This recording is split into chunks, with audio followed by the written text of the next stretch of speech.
You'll begin your ArcGIS Online editing session with the ArcGIS login page. This will bring you to your group section of WASTCon, NASNet, RESTOMA, IMTA working group. If we click that, you'll see information about important marine turtle areas in Africa, the IUCN's important marine turtle areas general information link, and our ArcGIS hub site application. The ArcGIS hub site application specifically is for Africa in this case, and is a collaborative platform for editing important marine turtle areas specific to Africa. All that extra information in terms of service are listed under the general information page, and most of your editing will be done under the view button. If we click that, you'll notice that we have again listed our privacy settings, and we'd ask that you accept only necessary cookies. And we are at our main IMTAs Africa page. You see more information about important marine turtle areas specific to Africa, editing instructions, and editing for coastline specifically is listed under Rule 4.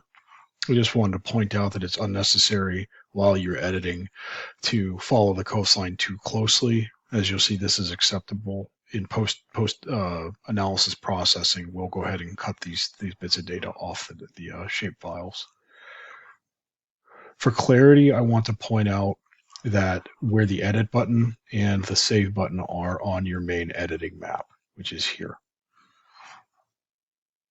If you're all set to edit, we go ahead and start an edit session here. And we have our IMTAs Africa file, which is what you'll be loading the information that you have in. If we click New Feature, I'm going to scroll to Accra.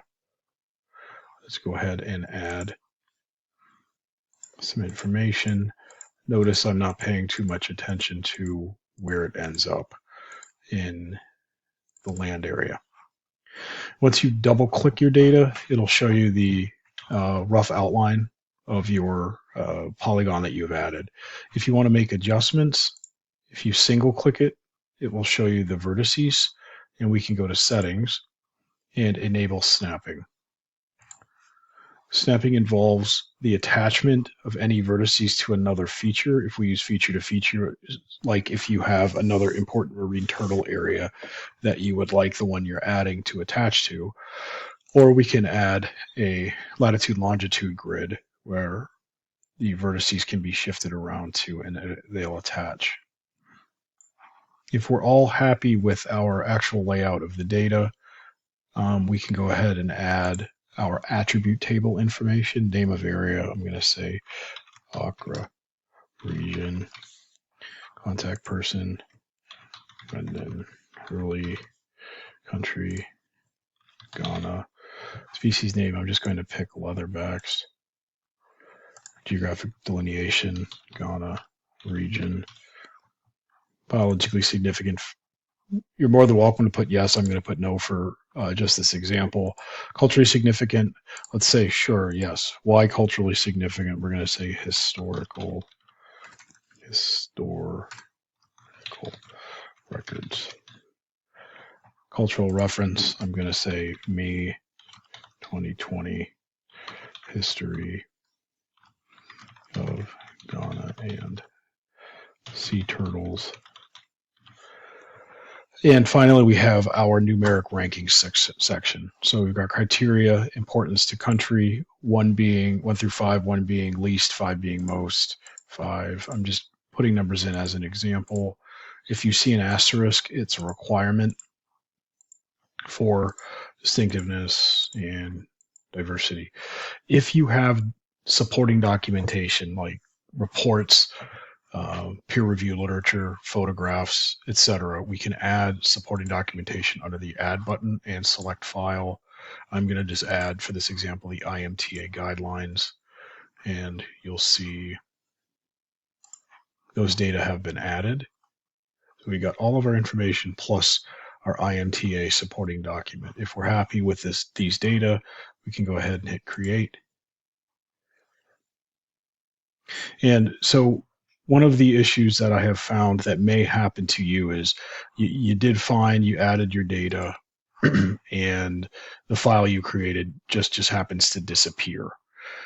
This happens when we need to designate specific for our actual data set what the file looks like. So if you see your file disappear, go ahead and click Layers, and then IMTAs Africa and Options, and go to Show Properties.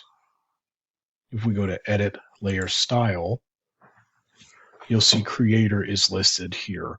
What this is an attempt by me to have all of you who are editing receive custom colors so you can see who's done what. Sometimes this causes a hiccup in the data set. So if we go ahead and remove Creator and then go to Field and add Creator again, add and done, your file pops right back up. And if we go back to Legend, you'll see that you have been added, or in my case, I have been added as the data set. So the data have been added to the map, and if we right click it, you will see the data that we have added as the attribute table, see Hurley 2020, etc., and our additional PDF. If you want to add more, it's the same process. We could say create new feature. Let's add it to, let me move over some.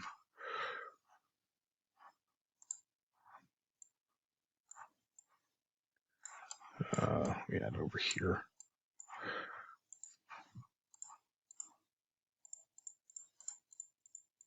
Let's say I want to snap it to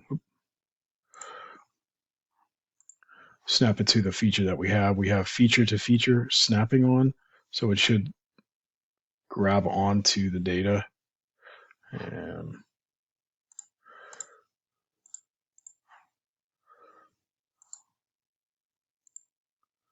there we go. Yeah, okay, so it's snapping to the actual data set, and there's our created new polygon. Say this name, I don't know, Ghana to a person.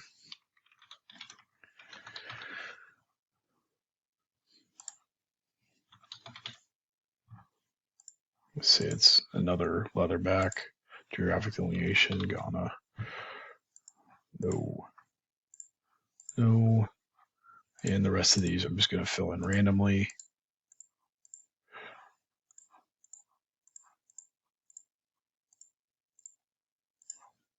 Go ahead and hit create, and we have our second data set. These have been added to the main file that I have offsite. Let's say you're finished, we're happy with everything, all's well. We want to go ahead and hit save. You can do save as if you would like. And we'd say IMTAs Africa, and we want to say its last name IMTA Edit. I want to say Hurley IMTA Edit. And we'll save it to my folder.